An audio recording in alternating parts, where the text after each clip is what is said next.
আজকে একটু mixed veg বানাবো।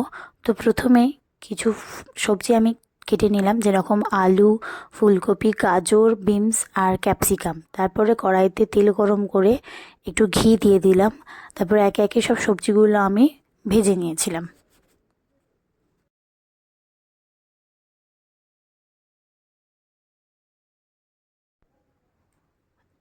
সবজিগুলো নুন দিয়ে ভেজে নেওয়ার পর আমি সবজিগুলোকে তুলে নিয়েছিলাম। তারপর ওই কড়াইতে তেল দিয়ে পনিরগুলোকে ভেজে নিয়েছিলাম। তারপর আবার কড়াইতে তেল দিয়ে আদা টমেটো পেস্ট একসঙ্গে মিক্সড করে কষিয়ে নিচ্ছিলাম। তারপর কাঁচা লঙ্কা কুচি দিলাম একে একে। তারপরে একটু ঝাল হওয়ার জন্য লঙ্কা গুঁড়ো দিয়েছিলাম। তারপরে কালার হওয়ার জন্য কাশ্মীরি লঙ্কা গুঁড়ো দিয়েছিলাম। তারপরে নুন দিলাম, চিনি দিলাম একটু। তারপরে মশলাটাকে ভালো করে কষিয়ে নিলাম সব রকম মশলা দেওয়ার পরে।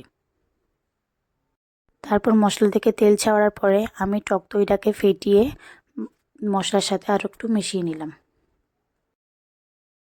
ওই মশলাটা কষানোর পরে চালমগজ, কাজু, পোস্ত বাটাটা দিয়ে দিলাম, দিয়ে ভালো করে কষিয়ে নিলাম যতক্ষণ না কাজুর তেলটা ছাড়ছে।